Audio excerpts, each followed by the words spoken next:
धुंध का एक पर्दा जंगल को छिपाए रखता है।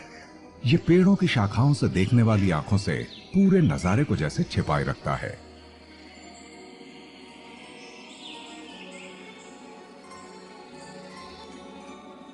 बादलों वाला ये जंगल सदा बदलता रहता है।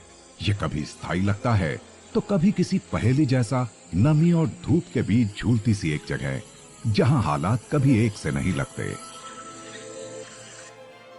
इसके बहुत ही अजीब इकोसिस्टम में जिंदा रहने के लिए इसके वासियों को कम विजिबिलिटी, रोशनी और ठंडे तापमानों के हिसाब से ढलना होता है।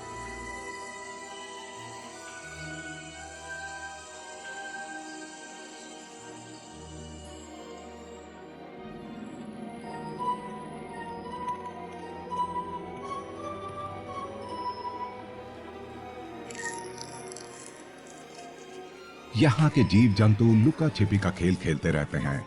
अब चाहे वो खुराक ढूंढ रहे हो, शिकारी से बचने की कोशिश कर रहे हो या फिर बच्चों को जन्म दे रहे हो, ये हमेशा बादलों की चादर में ढके रहते हैं।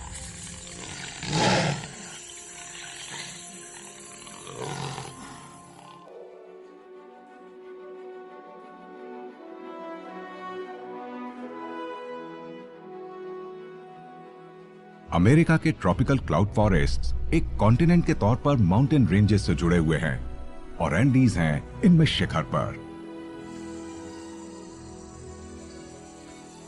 लेकिन बॉटनी और जीवों के हिसाब से इकोलॉजी से जुड़े इनके लक्षण उत्तर में और आगे तक दिखते हैं, उन पहाड़ों और ज्वालामुखियों में भी जिनसे अमेरिकन कॉर्डियला बना, जो इस इलाके के सभी देशों से किसी वर्टिब्रल कॉलम की तरह गुजरता है।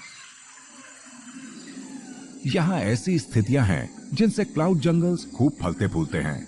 इस तरह के हैबिटेट के लिहाज से कोस्टा रिका खास तौर पर अहमियत रखता है।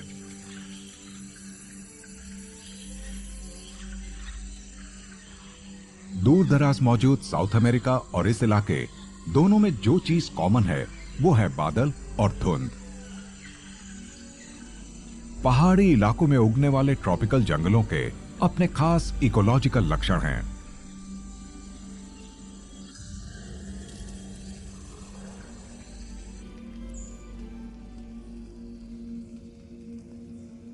ये रहस्यमय जंगल हैं और यहां विजिबिलिटी बहुत सीमित होती है, लिहाजा यहां अनिश्चितता का माहौल रहता है और यहां हमला करना या छिपना है बहुत आसान। तो ये जरूरी है कि जहां तक मुमकिन हो खुद को दिखने से बचाया जाए।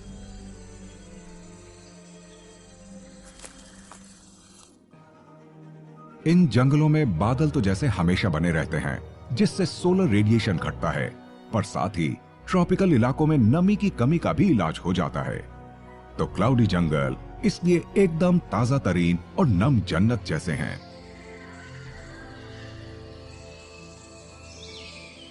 लेकिन भाप वाले इन जंगलों में हालात ऊंचाई पर निर्भर करते हैं। सदर्न टू-टोड स्लॉथ जंगल के ऊंचे इलाकों को पसंद करता है, जो बादलों के बीच 3000 मीटर की ऊंचाई पर फलते फूलते हैं।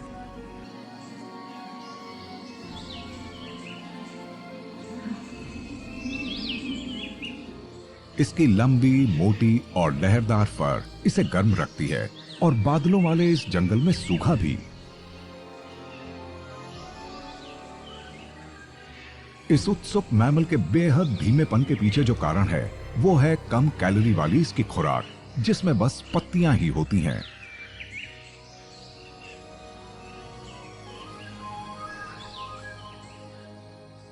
स्लॉथ का हाजमा इसके जितने ही साइज के दूसरे मैमल्स की रफ्तार से आधा होता है और ज्यादातर मैमल्स के उलट दिन के दौरान इसके शरीर का तापमान आसपास के टेम्परेचर के हिसाब से घटता बढ़ता रहता है और ये 24 से 33 डिग्री सेल्सियस के बीच ऊपर नीचे जाता रहता है।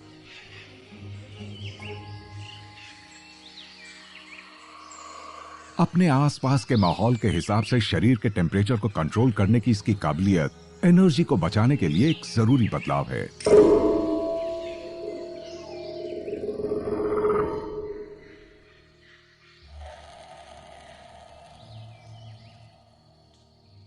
इसकी वजह से स्लॉथ दूसरी समस्याओं से भी बच जाता है। इतने धीमे धीमे चलने से इन पर जंगल के सबसे खतरनाक शिकारियों का ध्यान नहीं जाता।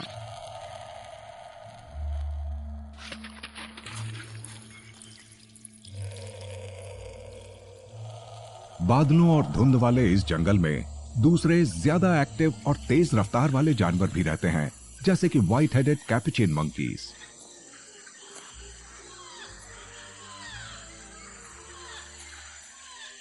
कैपुचिन बंदर पेड़ों की शाखाओं पर रहते और उन्हीं के जरिए इधर उधर आते जाते हैं। इनकी रोजमर्रा की एक्टिविटी का एक बड़ा हिस्सा होता है अपने इलाके में खुराक की तलाश करना, जिसे ये करते हैं बहुत ही तेज रफ्तार पर। मंझोले आकार के ये बंदर एक दिन में 3 किलोमीटर से ज्यादा फासला तय कर लेते हैं और खुराक ढूंढते हुए पेड़ों के बीच आते जाते रहते हैं। यहाँ के पेड़ कम ऊंचाई वाले इलाकों के जंगलों जितने ऊंचे नहीं हैं। इनके तने पतले और ऐंठे हुए हैं और इनकी पत्तियां छोटी और बहुत सख्त हैं।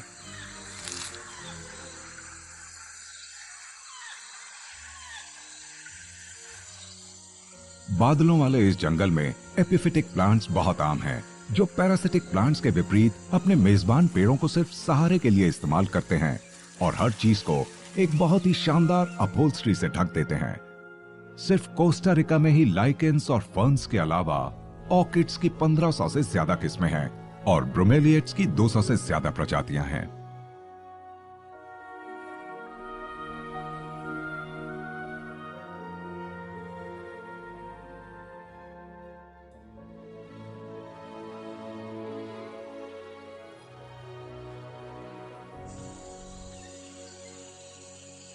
यह हवा में झूलता बाग जंगल को ऊपर से नीचे तक ढके रहता है और इससे कैपुचिन बंदरों को कई तरह की खाने की चीजें मिलती हैं।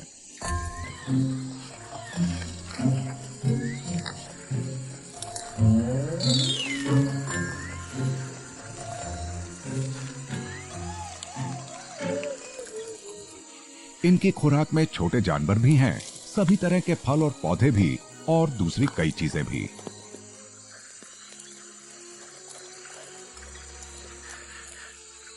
ये बंदर हर तरह के इनवर्टिब्रेट्स का शिकार करता है, जिनमें दीमके और चींटियां शामिल हैं, जो छाल के नीचे भी होती हैं और पत्तियों के बीच भी।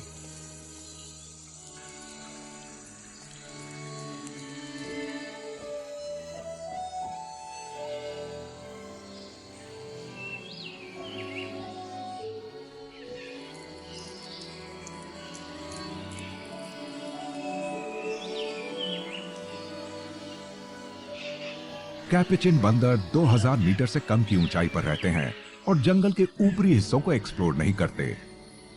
और ऊंचाई पर जिस इलाके में इन बंदरों वाले साम्राज्य वाली जगह से ज्यादा बादल होते हैं, वहां मजबूत और विशाल ओक के पेड़ उगते हैं। इनकी डालियां एकॉन्स के वजन से झुकी रहती हैं और पक्षियों की कई प्रजातियां एनर्जी देने वाले फलों की दावत उड़ाती हैं। और यहीं पर धुंध में अनोखे रंगों और गजब के चमक वाले पक्षी नजर आते हैं।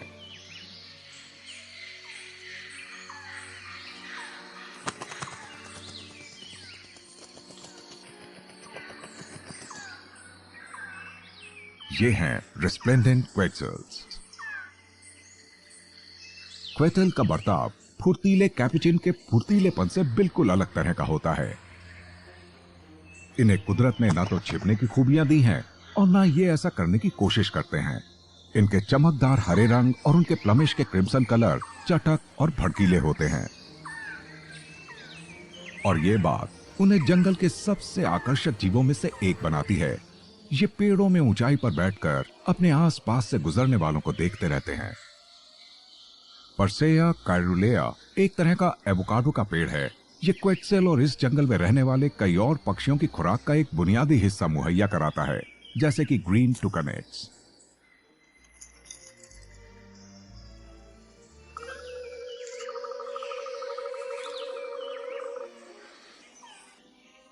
इनके गूदे वाले फल एनर्जी और विटामिन से भरे होते हैं और जो इन्हें खाते हैं वो सर्दी को आसानी से झेल पाते हैं।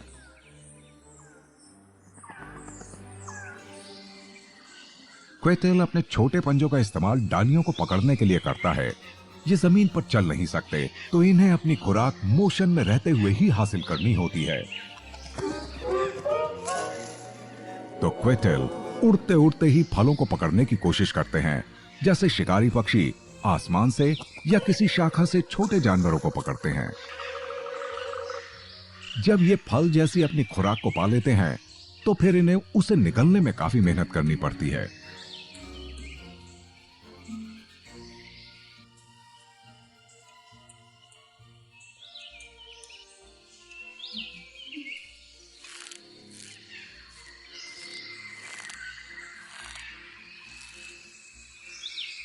जब फल का गूदा पच जाता है, तो क्वेटल्स फल की गुठली को उगल देते हैं। इस तरह क्वेटल्स बीजों के फैलाव में एक अहम रोल निभाते हैं और जिन फलों को ये खाते हैं, उनके पौधों की प्रजातियों को फैलाने में मदद करते हैं। बादलों वाले इस जंगल में तरकीब होती है या तो खुद को छुपाने की या फिर अपने अनोखे रंगों से अपनी मौजूदगी को जाहिर करने की। क्वेटल से नीचे झाड़ियों के बीच भी बहुत सारे कमाल के जीव मंडराते रहते हैं। इनके चटक रंग और रफ्तार तेज होती है। ये हैं हमिंग बर्ड्स।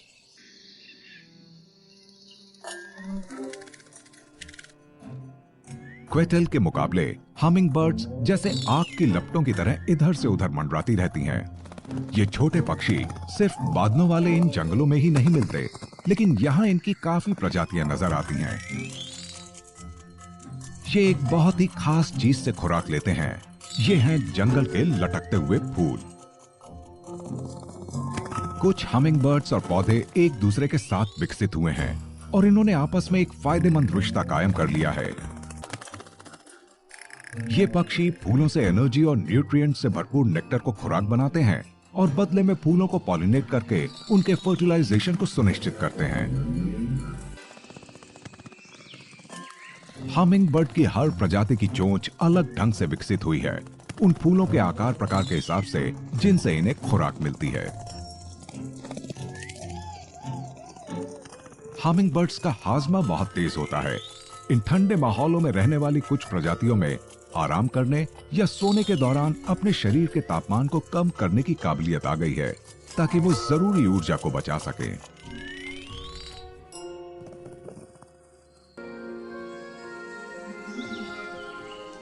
इन जंगलों में मौजूद बादल और धुंध इन्हें कथित हॉरिजॉन्टल रेन मुहैया कराते रहते हैं। ये पानी के महीन कणों की लगातार होने वाली वर्षा है, जो सुनिश्चित करती है कि जंगल का हर कोना नम रहे।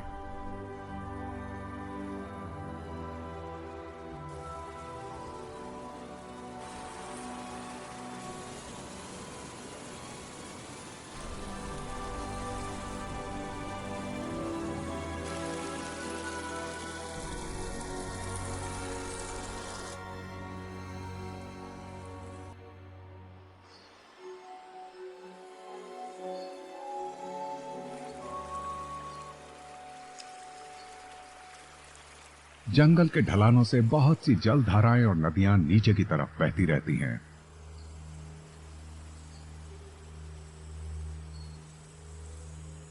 यहाँ का नम माहौल और भी कई जीवों को अच्छा लगता है और उनके रंग भी कमाल के हैं। ये हैं कोरल स्नेक्स। इनके अनोखे रंग दूसरों के लिए एक चेतावनी की तरह भी काम करते हैं। ये दुनिया के सबसे जहरीले सांपों में से एक है और इसकी तुलना कोबरास और मैम्बास से की जा सकती है। कोरल स्नेक्स जंगल की जमीन पर पड़ी पत्तियों के बीच रहते हैं, जहां वो दूसरे रेप्टाइल्स का शिकार कर सकते हैं।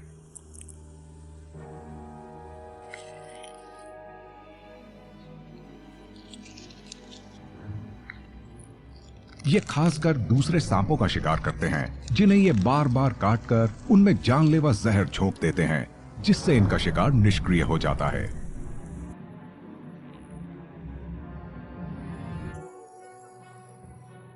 लेकिन शिकार के दौरान सांपों को एक कमी का सामना करना पड़ता है। ये जो भी शिकार पकड़ते हैं, उसे इन्हें साबुत ही निगलना होता है। ये एक बड़ा मेहनत का काम है, खासकर अगर खुराक उस सांप जितनी ही लंबी हो जो इसे निगल रहा है।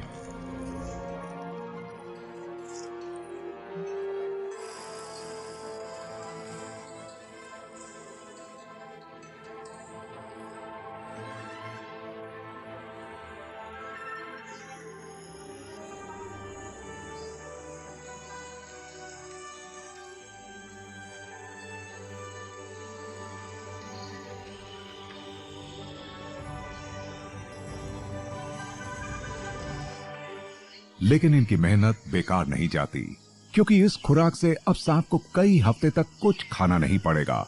खुराक को पचने में इतना समय लग ही जाता है।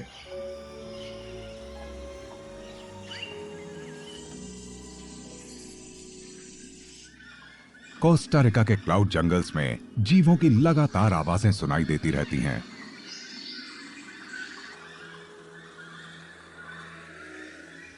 सबसे आसानी से पहचान में आने वाली एक आवाज पेड़ों की सबसे ऊंची डालियों से आती है।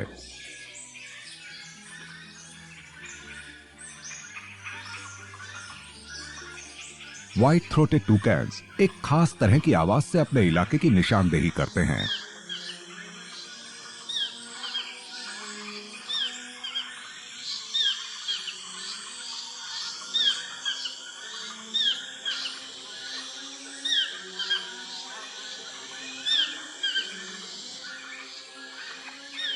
टूकैन्स इन नए वर्ल्ड जंगल्स की अनोखी वाइल्ड लाइफ का एक हिस्सा है।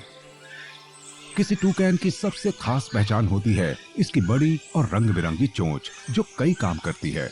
ये शरीर के तापमान को नियंत्रित करने में मदद करती है।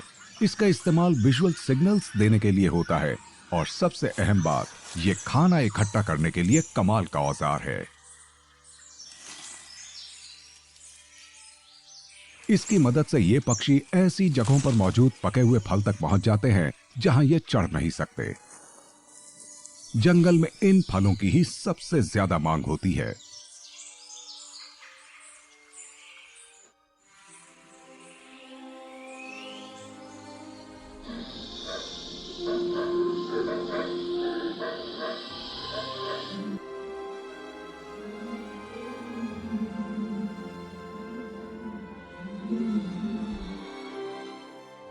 इस क्लाउडी जंगल के निचले ढलानों पर इस इलाके में जो हाउलर मंकीज रहते हैं, उन्हें भी पके हुए फल पसंद होते हैं।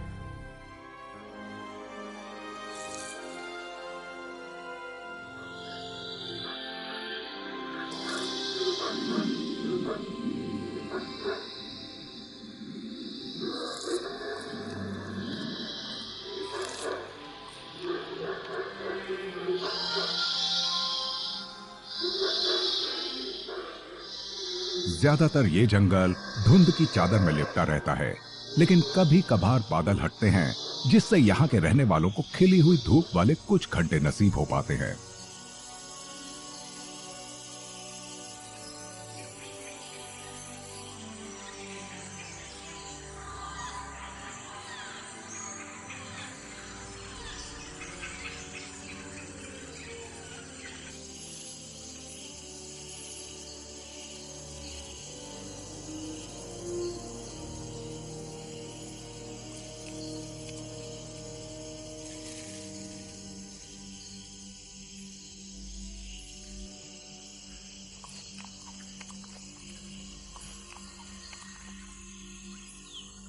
लेकिन चाहे बारिश हो या खिली धूप, भूखा जैगुआर खाने की अपनी तलाश कभी नहीं रोकता।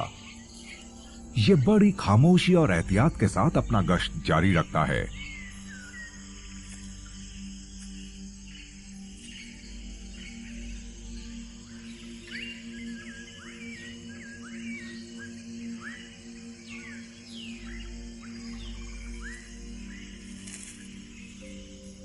जैगुआर का वजन 100 किलो से भी ज्यादा होता है, और यह अमेरिका की सबसे बड़ी कैट है। अपने साइज और ताकत के बल पर यह इस कॉन्टिनेंट में मिलने वाले किसी भी जानवर का शिकार कर लेता है, चाहे टैपियर्स हों या बंदर। इसे 80 से ज्यादा प्रजातियों का शिकार करते हुए देखा गया है।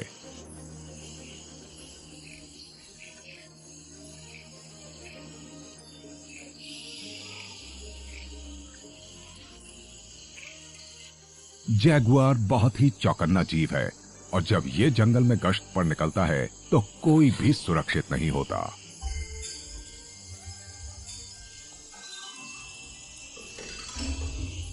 इसे अपने शिकार पर घात लगाने में महारत हासिल है।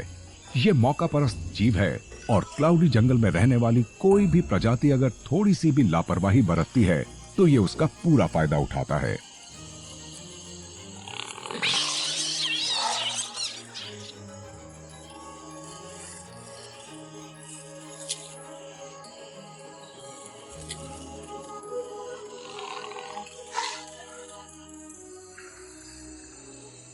ये बंदर बदकिस्मत रहा। इसने एक पल के लिए लापरवाही बरती और उसके नतीजे जानलेवा साबित हुए।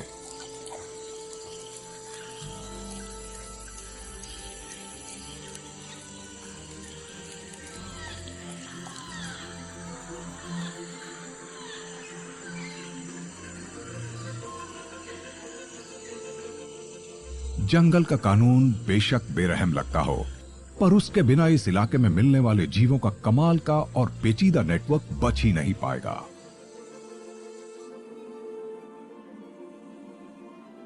बादलों वाला ये जंगल एक कमाल की जगह है। धुंध का ये पर्दा दिन में कई बार उठता और गिरता है।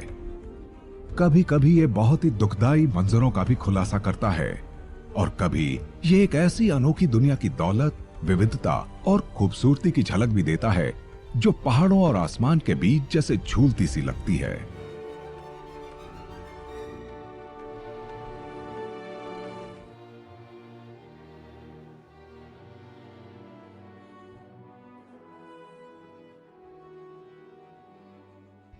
ऑस्ट्रेलिया का रेन फॉरेस्ट हमारे ग्रह के सबसे पुराने और सबसे अनोखे वर्षा वनों में से एक है।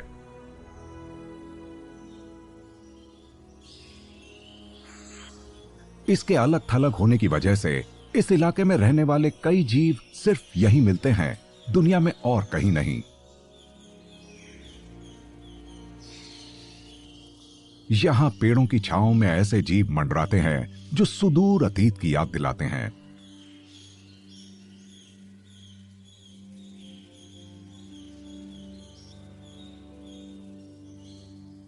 यहां पेड़ों में बहुत ही प्राचीन जीवों के अवशेष छिपे मिलते हैं।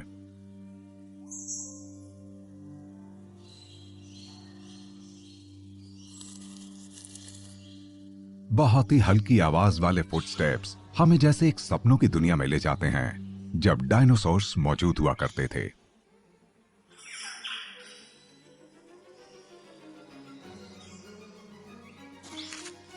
और हालांकि यहां आज जिंदा डायनासोर्स तो मौजूद नहीं है, लेकिन ऐसे कई पेड़ पौधे जरूर फल फूल रहे हैं जो उनके साथ करीब 13 करोड़ साल पहले हुआ करते थे।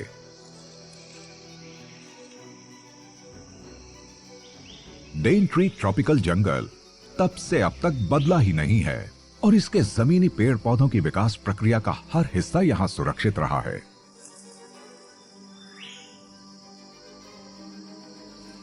यहां हमारे ग्रह के जीवों के लिविंग फॉसिल्स में से एक का सबसे कंप्लीट रिकॉर्ड आज भी मौजूद है। इसका इतिहास पुराना है, तो इस जंगल ने यहां के जीवों को यह सीखने के लिए भरपूर समय दिया है कि सभी स्तरों पर और अलग अलग तरीकों से कैसे इसका इस्तेमाल किया जाए।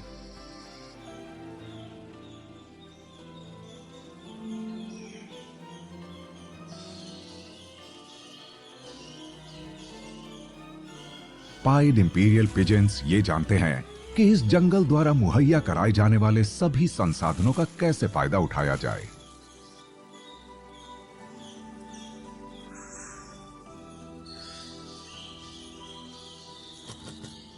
ब्रीडिंग के सीजन में ये साइज और मोटाई के हिसाब से टहनियों को इकट्ठा करते हैं, और इनके जरिए ये पेड़ पौधों के अनोखे हिस्सों में अपने सीधे साधे घोंसले बनाते हैं।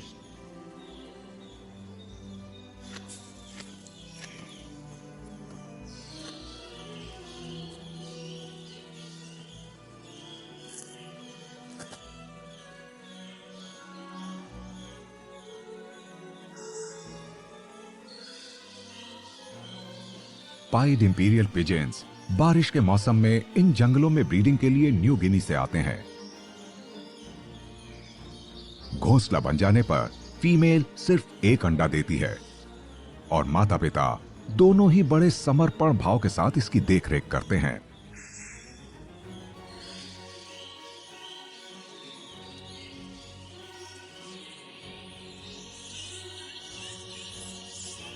ऑस्ट्रेलिया का जंगल एक ऐसा इकोसिस्टम है जिसमें अवसरों की कोई कमी नहीं, और जहां पेड़ पौधों और जानवरों के जीवन आपस में बड़े करीब से जुड़े हुए हैं। इन पेड़ों की सबसे ऊंची डालियां इनके लिए आशियाना साबित होती हैं। लिटिल रेड फ्लाइंग फॉक्सेस की कॉलोनीज में जंगल के पेड़ों की फुनगियों पर हजारों फ्लाइंग फॉक्सेस होते हैं। दिन के दौरान ये या तो झपकी लेते हैं या मादाएं अपने बच्चों को दूध पिलाती हैं। ये बच्चे कई हफ्ते तक अपनी मां के शरीर से चिपके रहते हैं। इन बच्चों की जिंदगी अपनी मां से चिपटे रहने पर निर्भर करती है। अगर ये यहां से गिर गए तो जान जानी तय है।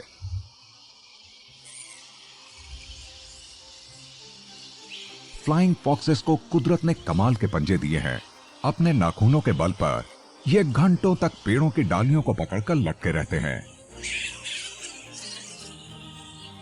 और रात होने पर ये जंगल में पके हुए फलों और फूलों को खुराक बनाने के लिए कई कई किलोमीटर तक उड़ते रहते हैं। तो जंगल के फलों को दूर दूर तक फैलाने और फूलों को पॉलिनेट करने में इनकी अहम भूमिका है।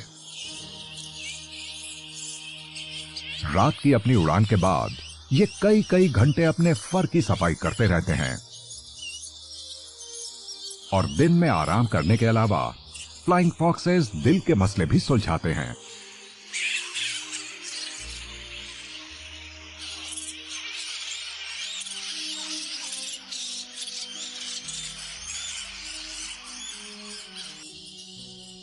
इन विशाल चमगादड़ों के मिलन का तरीका थोड़ा हिंसक होता है। इसमें मेल मेटिंग के दौरान फीमेल को कसकर पकड़ लेता है।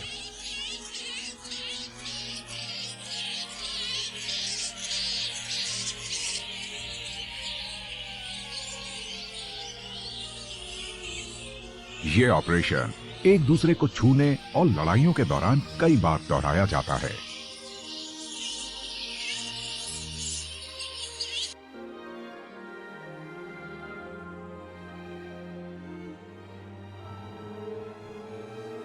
फ्लाइंग फॉक्स की कॉलोनी की गहमा गहमी से दूर दूसरी डालियों का इस्तेमाल आराम के लिए नहीं बल्कि डिस्प्ले के लिए किया जाता है।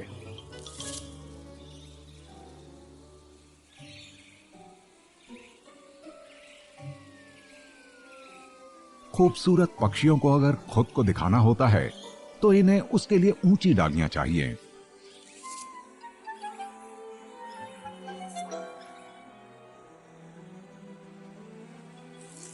फीमेल्स को आकर्षित करने के लिए मेल विक्टोरियाज राइफल बर्ड्स अपने इलाके में कुछ बढ़िया जगहों पर आते जाते रहते हैं जहां वो आसानी से दिख सकें। कम उम्र वाले पक्षी अपने से बड़ी उम्र के उस्तादों वाली जगह पर प्रैक्टिस करते हैं। ये बार बार अपने कोर्टशिप डांस का रिहर्सल करते हैं, एक दूसरे के साथ मुकाबला करते हैं।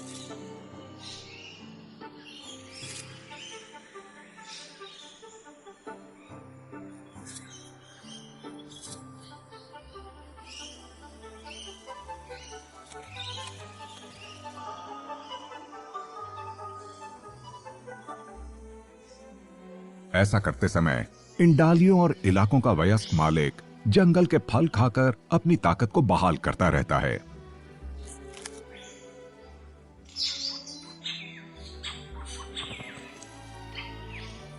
लेकिन इसकी कुछ पसंदीदा जगहें हैं और ये हर समय डांस कर रहे युवा उम्मीदवारों पर नजर रखता है। और अब वक्त आ गया है हिसाब किताब चुकता करने का। ये दिलकश मेल एकदम बढ़िया हालत में है और ये दिखाता है कि यहां किसका राज चलता है।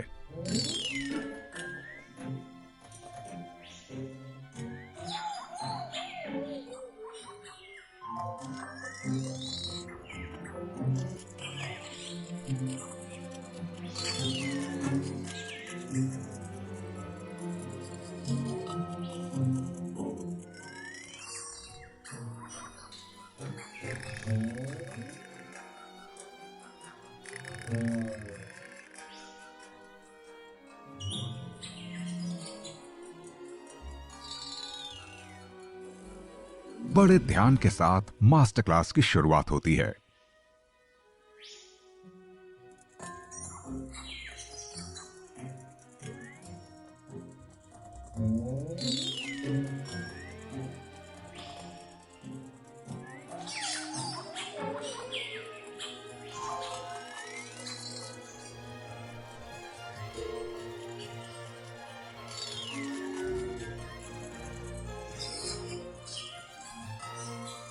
अपनी कमाल की कोरियोग्राफी और अपने पंखों के चटक रंगों की वजह से इस पर सबकी नजर जाती है।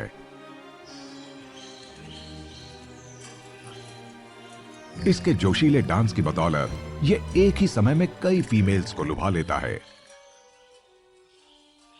हर फीमेल अपना अलग घोंसला बनाएगी, लेकिन सभी बच्चों का पिता यही ग्रेट डांसर होगा।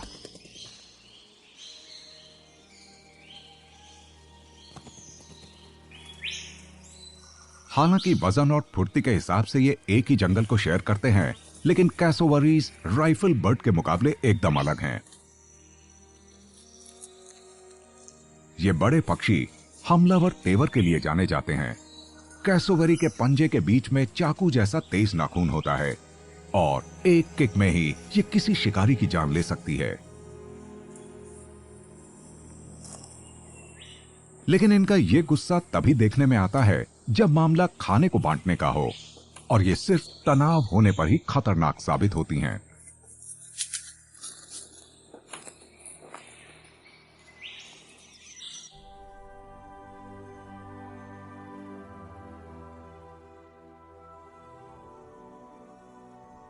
इन पेड़ों पर खुराक इतनी ज्यादा है कि यहां के कुछ जमीनी जानवरों ने इन पर चढ़ना सीख लिया है।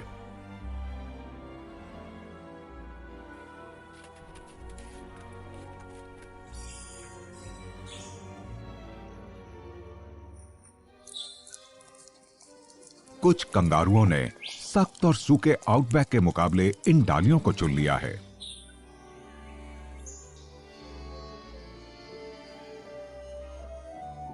इन ट्री कैंगरूज के बच्चे 2 साल तक अपनी मां के साथ रहते हैं और उसके बाद ही जंगल में पेड़ों की डालियों पर अकेले रहने की हिम्मत जुटाते हैं।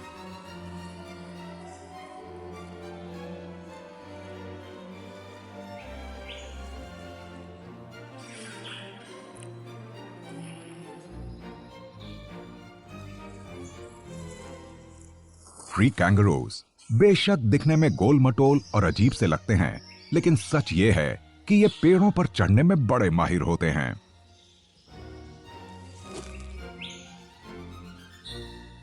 अपनी लंबी पूंछ के जरिए ये संतुलन बनाए रखते हैं और विकास प्रक्रिया ने इनके अगले पंजों की जकड़ बहुत ही मजबूत बना दी है। इनकी ये सुस्ती इनकी खुराक का नतीजा है, जिसमें पूरी तरह पत्तियां ही होती हैं और उनमें कैलोरी नहीं होती। तो ट्री कैंगरूज अपनी ऊर्जा को बहुत सोच समझकर खर्च करते हैं।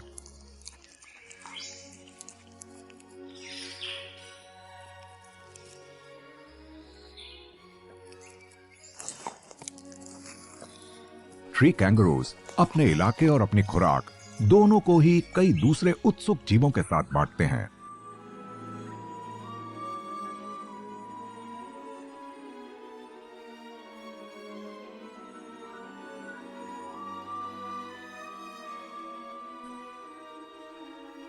पॉसम्स जैसे जंगल के कुछ पत्तियां खाने वाले जीव सिर्फ रात में ही अपना पेट भरने के लिए निकलते हैं, तो दिन में ये पेड़ों की डालियों में सोते रहते हैं।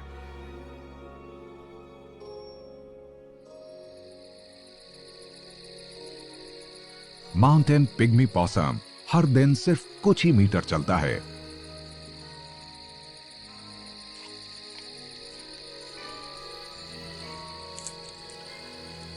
अगर भरपेट लजीज पत्तियां खाने को मिल जाए और वो भी आपके बिस्तर के नजदीक, तो भला ज्यादा मेहनत करने की क्या जरूरत है।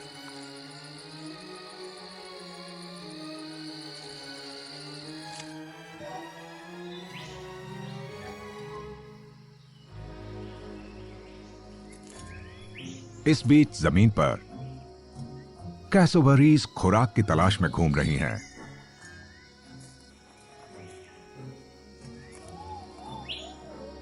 ये पेड़ों से गिरने वाले फलों को इकट्ठा करती हैं और 70 से ज्यादा पौधों के फलों को खाती देखी गई हैं।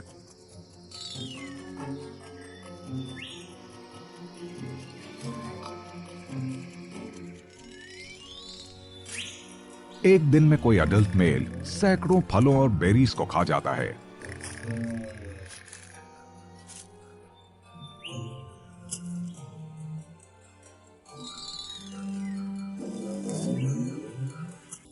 लेकिन बीजों के लिए कैसोवरीज का ये पेटूपन इनका अंत नहीं है।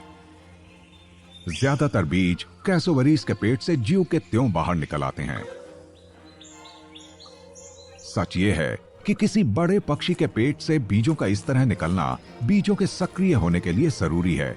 उनमें से तभी अंकुर फूट पाते हैं।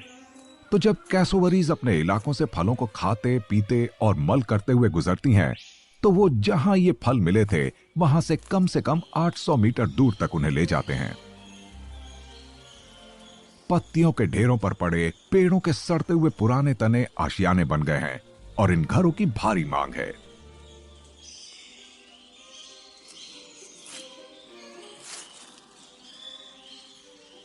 मस्की रैट कैंगरूज को भी कैसोवरीज की ही तरह नीचे गिरे हुए फल पसंद हैं, लेकिन जंगल दूसरे आहार भी मुहैया कराता है और ये छोटा सा जानवर सब कुछ खाता है। यह अजीब मार्सुपियल नॉर्थ वेस्ट ऑस्ट्रेलिया के वर्षा वनों में ही रहता है। इन नम जंगलों में बहुत सावधान रहने की जरूरत है। यहां कुछ ऐसे अनोखे शिकारी रहते हैं जो एक बाइट में ही जान ले सकते हैं।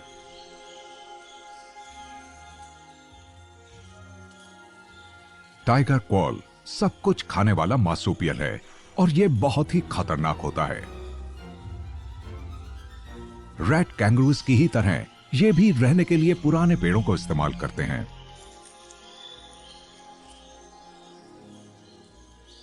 यह फुर्तीला शिकारी शिकार करने के लिए पेड़ों पर चढ़ जाता है या जमीन पर भी यह शिकार कर लेता है। इसकी खुराक में पक्षी, रेप्टाइल्स और दूसरे मैमल्स शामिल हैं, जैसे कि रैट कैंगरूज। ये तो कीड़ों से भी अपना पेट भर लेता है।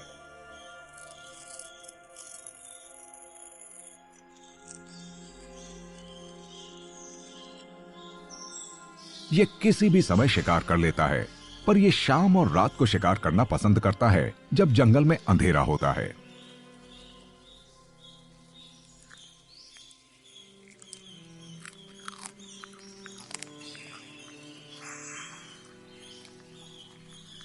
टाइगर कॉल की बाइट दुनिया की सबसे दमदार बाइट्स में से एक होती है। यह तो अपने शिकार की सबसे सख्त हड्डियों को भी कुचल देता है।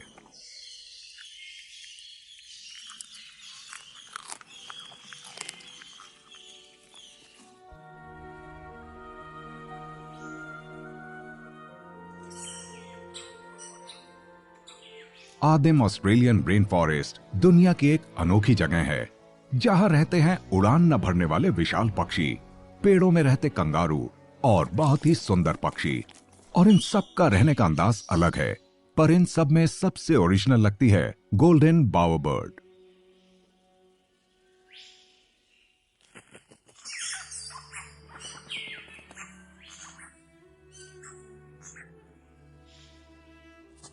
ये पक्षी जंगल के इस थिएटर में अपना मंच खुद ही बनाते हैं। मेल्स आसपास रहने वाली फीमेल्स को लुभाने के लिए बहुत कमाल की कलाकारी करते हैं।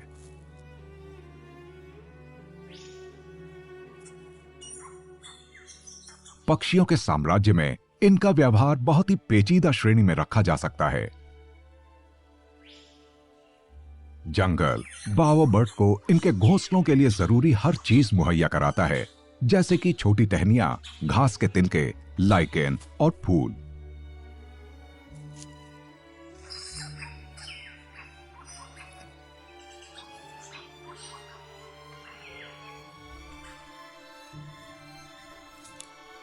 गोल्डन बावरबर्ड जानती हैं कि कोई खूबसूरत चीज बनाने में समय लगता है, तो हर फैसला सोच विचार करने के बाद ही लिया जाता है।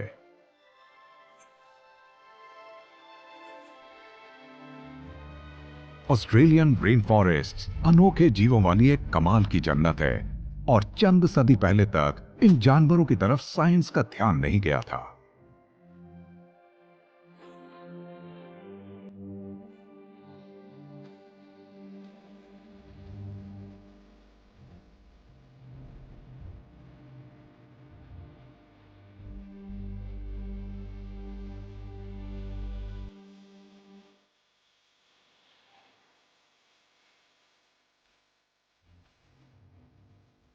ऑस्ट्रेलियन रेन फॉरेस्ट के एक छोटे से हिस्से में, जो इसके कुल इलाके का सिर्फ 0.2% है, इस महाद्वीप के जीवों और पेड़ पौधों की सबसे ज्यादा विविधता पाई जाती है। इनमें ऑस्ट्रेलिया के 30% मार्सूपियल्स, एम्फीबियंस और रेप्टाइल्स शामिल हैं। और यहाँ ऐसी और भी सैकड़ों स्थानीय प्रजातियां हैं जो दुनिया में और कहीं नहीं मिलती। ऑस्ट्रेलिया के ट्रॉपिकल रेन फॉरेस्ट्स के पेड़ पौधे और जानवर कुदरत के अनोखे डिजाइन और विचित्र चीजें हैं, जो उस जंगल के ऐसे जरूरी पहलू हैं जो पिछले 13 करोड़ साल में शायद ही बदले हों।